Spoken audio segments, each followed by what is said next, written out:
Hello po!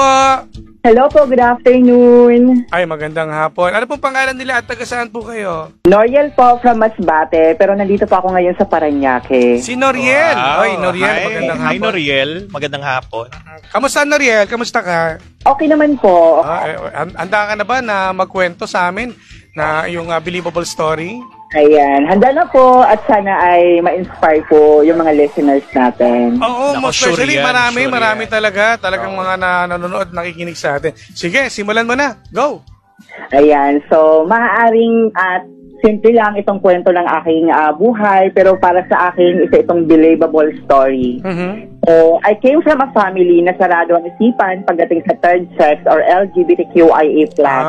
In short, hindi nila ako tanggap as a gay. Kahit anong pagpupursige ang gawin ko, walang kwenta lahat dahil hindi nila na-appreciate ang efforts ko. Pinakamasakit tanggapin na sariling pamilya ko ay walang bilib sa kakayahan ko, di ba? That's why nakipagsapalaran ako dito sa Metro Manila. Exactly 10 years living independent. Ilang taong ka na nung lumabas ka ng Maynila? Kakagraduate ko lang po noon, 19 years old. Okay, naku, bata pa yan. Lakas Yes, ng loob. po. Sige, go.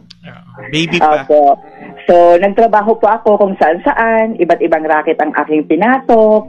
Naging service crew, hairstylist, factory worker, warehouse staff, online seller, housekeeping, pinasok ko rin po, casino attendant, museum tour guide. Lahat na yata, DJ, ng mabibigat na pagsubok, pinagdaanan ko na. Ano to, pero kinaya ko yun mag-isa. Lumuwas ka ng Maynila. Ano to, meron kayong kamag-anak ba? O talagang nag-apartment o nangupahan? Wala pa pong kakilala, wala ako kahit ni isang kamag-anak po dito. So, nag-apartment po ako. Okay. Yes po. Okay, go ahead. So, Sorry. Si DJ, sa isipan ko yung mga katagan lang, wala akong mararating sa buhay. Hanggang sa dumating yung isang pangyayari na magbubukas sa akin ng maraming opportunities. I joined a gay pageant sa isang national TV for the first time and I won. Doon nagsimulang pumasok ang iba't ibang racket ko like extra sa mga teleserye at pelikula, game shows, radio guesting, hanggang sa pinasok ko na rin ang social media. Sa ngayon, isa akong live streamer and content creator doing mukbang videos. Sa this platform, mas nagagawa ko na yung mga gusto ko kahit papano. Pero hindi lang sa pangsarili kong interest, DJ. Dahil mas ginamit ko ang aking mga social media platforms para makapag-share ng konting blessings sa iba. Ilang beses na rin po tayo nakapag-charity event, like feeding program, relief goods operation, lalo na during pandemic. Masasabi kong malayo ng aking nilakbay, DJ, pero alam kong malayo pa ako sa exciting part. Hindi ko po ito sinasabi para ipagyabang sa inyo. Gusto ko lang pong iparealize sa lahat ng ating listeners and viewers, lalo na sa mga independent dyan, na kapag feeling mo walang naniniwala sa kakayahan mo, magpatuloy ka lang at mas galingan mo pa sa buhay. Yun po ang aking believable story, DJ. Nakakaano, no? Well, matanong ko lang, no? Nung sa father mo, ano ba to? Hindi talaga natanggap, ganon? Oo, kasi syempre DJ sa probinsya, di ba, lalo na mga kapanahunan natin, like 90s, early 20s. Sinabi mo yung medyo parang ng ating family when it comes sa LGBTQIA+ members, di ba? So, ang hirap ipaglaban, di ba? So, ang ginawa ko is, pinatunayan ko na lang na hindi porket bakla ako is wala akong mararating sa buhay at wala akong patutunguhan. So, that's why I am here. So, kamusta ka naman ngayon? So far, okay naman ako ngayon, DJ.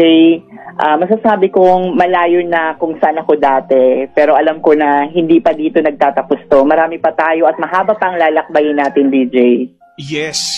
Oh, I agree. Sa istorya ng ikinuwento mo sa amin na nangyari sa'yo, no?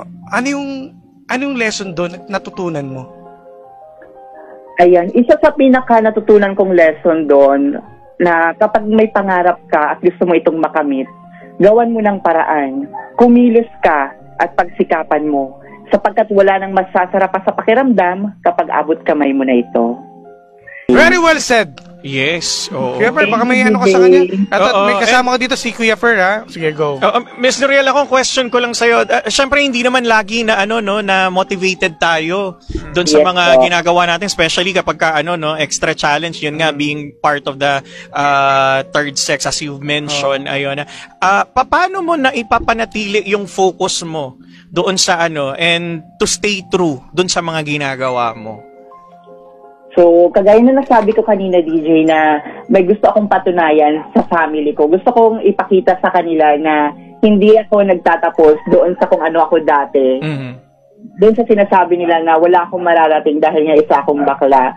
So, that's why I'm stayed focused. Dumarating naman ako sa part na feeling ko down na down ako, nawawalan na ako ng tiwala sa sarili ko. Pero nga, di ba, kapag meron kang paniniwala sa taas, walang imposible. At saka wala kasi akong inaasahang iba na gagabay sa akin dito sa Metro Manila. So, kailangan ko talaga mag-forsige, DJ. Yes. So, kamusta naman ang relasyon ninyo ng parents mo? Ikaw ba ay galit pa rin ba until now o okay na kayo? Wala akong galit sa kanila, DJ. Hindi ako nagtatanim ng galit sa kanila. Nandito ako at ginagawa ko tong part ko kasi gusto ko lang mapatunayan sa kanila na hindi porket bakla ako ay yun na yung iisipin nila. Actually, uuwi ako ng province namin this coming December. Nice. Para mag-reunite po kami with my family. Gano'n ka, ilan taon ka na hindi nakauwi sa inyo, sa probinsya? Sa 10 years ko po dito sa Metro Manila. 10 years, yes. Dalawang beses po ako nakauwi sa amin. At last uwi ko po, 2017, nung after ko po manalo sa isang national TV competition po. Wow, congratulations. Nariyan, may tanong ako. Bilang independent, no, ito para sa lahat din ng mga panggana nanonood, nakikinig sa radyo, no. Ano yung pinakamatinding struggle na experience mo? Ayan. Pagpunta mo dito sa Manila. Yan, DJ. Ayan, for sure naman na makaka-relate lahat ng mga independent na nakikinig at nanonood sa atin ngayon na sobrang hirap maging isang independent, lalo na kapag ikay nagkakasakit, wala kang malalapitan. At lalo na kapag ikay nagigipit, wala kang malalapitan. Ako, amidado ako, DJ, lahat ng racket ay ginawa ko na. Kinakapos ako sa pera at hindi ko ikinakaila na there are times nakakapangutang pa ako. Pero lagi natin sa tandaan, DJ, sa pagdating sa pangungutang, kailangan marunong po tayong magbayad. Tama. Dumating pa sa point na na gusto mo na sumuko? Yes, dumating na ako sa part na gusto kong suko na ako. So, ang ginagawa ko lagi, DJ, lagi akong lumalapit sa paborito kong simbahan since malapit pa ako sa Baclaran Church. So, yun po ang naging tambayan ko. Kumbaga, doon ako humihingi ng lakas, ng kaliwanagan ng isipan para magpatuloy sa buhay. And after that, bangon ulit and laban ulit. Ganun lang po yung ginagawa ko. Ilang beses din po akong nalugmok, nawala ng pag-asa dito sa loob ng 10 taon. Pero sa awan ng Diyos, nandito po tayo ngayon at kinakaya po at kinaya po natin. Wala ka bang special someone na may katuwang? Sa loob ng 10 years ko dito, nagkaroon naman tayo ng mga relationship. Pero syempre nga, di ba, kapag hindi para sa atin, time will come is mawawala din. Kasi, di ba, people come and go. Yes. Yes, so tama naman yun. Miss Noriel, ako question ko lang, syempre you've accomplished so much within that 10 years and ngayon nga, uwi ka na di ba sa inyo para makita naman ang family mo. So, ano pa yung mga dreams at goals ni Noriel sa mga susunod na panahon? Ayan, I have a lot of dreams. Pero hindi na ito para sa pansarili ko lamang, kundi para kasama na rin yung pamilya ko. So, pangarap ko na mapagawan sila ng magandang bahay, pangarap ko din na bigyan sila ng negosyo. That's why uuwi po tayo this coming December para pagplanuhan po yung mga yan. Wow. So, nice, that would be exciting. Excited na rin itong makita yung mga kamag-anak at pamilya niya, syempre. Yes. No? Yes. So, mensahe mo naman sa parents mo na ngayon, napatunayan mo, for almost ilang years ka nandito sa Manila? Almost 10 years ba? Pagdating mo doon, anong sasabihin mo sa kanila? Ayan. Ano bang sasabihin mo sa kanila? Actually, nakakahiyaman kasi hindi ko alam kung nakikinig ba sila ngayon or nanonood pa sila. Kunyari, nakikinig sila. Ayan. Sila ngayon. So, kung nanonood or nakikinig man po kayo, so maraming salamat sa lahat ng mga sinabi nyo sa akin before kasi ginamit ko yon as my strength and motivation para mas patunayan ko sa sarili ko na hindi ako basta nandoon lang sa part kung saan ako noon. So, nagawa ko tong mga bagay na ito dahil din sa inyo at pinagpapasalamat ko yon. There are, may part sa puso ko na medyo may kirot kasi nga dahil syempre pamilya ko sila, dapat silang unang-unang maniniwala sa kakayahan ko. Pero hindi ko yon tinitingnan as negative side, DJ. Kasi ginawa ko nga siyang motivation para mas galingan sa buhay. Tama. Nice. Kasi lalo na ngayon kasi 'di ba, wala na, hindi na nakikita kung anong gender ka eh. Basta importante mapatunayan mo na mayroon kang pangarap sa buhay at lalo sa pamilya. Tama. Totoo po yan. Ang galing. So, eto, nakakabilib naman talaga. Believable. May any, Yes. may, ano ka pa? Kaya last? Ako wala na. Gusto ko lang sabihin sa iyo, Noriel, keep it up. Oo. As in, Yes. napakabuti ng ng mga intentions mo. Oo. Regardless kung ano pa yung yung identity natin, I think yung nga tama sabi mo, Jim, na we should start looking beyond the identity but Yes. more on the intention. Ano bang lapag mo sa earth, Tama, diba? tama. Yun. So, sa ipagpatuloy mo lang yan at lalo na medyo gumaganda ng buhay mo ngayon, nakikilala ka na. Yes. Sabi mo, isa ka na ring content creator, di ba? Oo, title holder, Oo, content creator. Halos lahat na. Ano bang iiwanan mong kasabihan na lang, no? Oo. Bago natin tapusin to, Sa Noriel. mga pangga na Oo. nakikinig. And most especially sa mga independent, no? Natin na talagang mga Gen Z, merong ganito nakikita na eh. Mga tulad na to, yung sila Mako. Yes, Diba? yes, oo. Mga kaibigan natin, ano bang may bibigyan mong kasabihan sa kanila? Actually, nasabi ko naman na DJ kanina na, di ba, sabi ko nga, kapag ikay may pangarap at gusto mo itong makamit, gawan mo ng paraan. Kumilos Yes. ka at pagsikapan mo. Dahil wala nang masasarapan sa pakiramdam kapag abot kamay mo na ito. And thank you. Wow naman, Wow! grabe! Maraming salamat, Noriel, ha? At Thank you so much po God bless for the at ingat. opportunity. God bless. God bless at ingat sa pag-uwi, ha? Sa iyong probinsya. Regards sa family Salamat mo. po. Grabe yun, no? As in. Ano masasabi Oo. bilang kaano niya?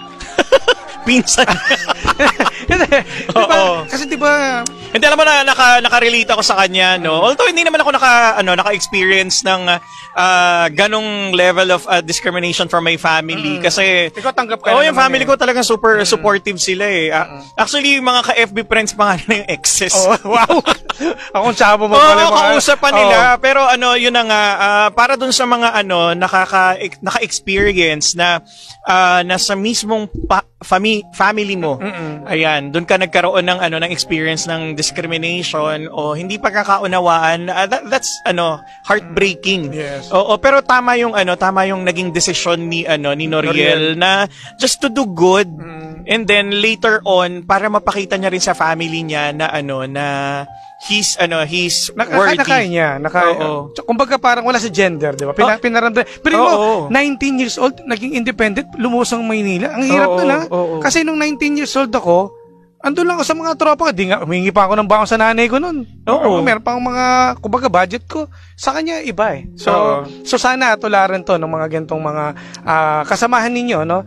As LGBT, no? Q, ano yun? Marami na eh. Ang dami, basta yun. Basta may- QXYZ, yung mga ganun. plus, negative, palakpakan lahat. natin, palakpakan Oo, natin. pero ayun na nga, sana dumating yung time na na hindi automatic na reaction ng mga tao na i-judge ka based on your identity. Yes. Hindi ganun. As in, maraming tao na gustong gumawa ng tama, ng maayos, ng para sa bayan, ng para sa ibang tao. Pero, alam mo yon, napipigilan sila dahil kasi nga, ang pagtingin sa kanila ng mga tao, ginajudge talaga sila. Correct. At saka takot silang ilabas yung kung ano yung nila, Yes, yung oo. nararamdaman nila. Kasi nga, marami mga, lalo nga, parents natin, takot dahil nga, Oo. gusto niya, ganito ka talaga dapat, lalaki ka dapat. Yes, oo. So, well, for sure naman, may mga parents naman na ngayon na tanggap at talaga namang mahal nilang anak nila kung ano man. I think the goal now is paramihin natin yung mga safe spaces. Yes. Ayan, safe spaces for everybody regardless of gender, identity, lahat kailangan mas maraming safe spaces. Tama. Ayun, na hindi binabaha. Tsaka dapat di natin ginadjudge yung mga kung anong Oo, wala gender nang ganun. Ano ba? Oo, sila, yung mga, yung anong ganito nga. 2025 na eh. Yung mga ganitong tao, kumbaga nagbabayad ng buwis eh. Yung Oo. iba, tama mga yung gender, pero corrupt naman. Oo, nagko-comply naman Wala din lang sa mga requirements ng lipunan. Oo, at nakakatulong Ano sa problema doon? gobyerno. Yan, Diba? oo. At may nakakatulong, hindi nakakasira. Grabe. Ayan, kayo, kaya kay Noriel, maraming Oo, salamat for Noriel. sharing your story. Maraming Excited salamat. ako sa pag-uwi mo. Kung pwede nga lang, parang ang saya siguro Oo. makita yung magiging reception and expression Yes. ng mga ng family niya pag-uwi niya. Bili mo no? naman, for almost 10 years na 10 hindi years, sila nagkita. oo. No? Rin. Kumbaga, iba yung pakiramdam. Tingin ko, siguro abutin na yun ng next year bago bumalik dito. Oo. Kasi ka lang pumunta sa 1 week lang siya. Correct, Bitin oo. yun. Anyways, mga pangga, ang bumita sa atin ngayon ay isang LGBTQ. Oo, miyembro ng LGBTQ. Yes. Believable. IA+. At talaga namang independent at kumbaga pinatunayan niya na kaya niya naman. Yes. At may pangarap din sa sa buhay. No? Regardless, kaya mo yan. Yung mga pangga natin nakikinig ngayon, nakaupo ngayon dyan, naipit sa traffic, na ulan na, nakapila. Yes. Kaya natin yan, guys. Palapakan natin, ha? Oo. Congrats kay Noriel.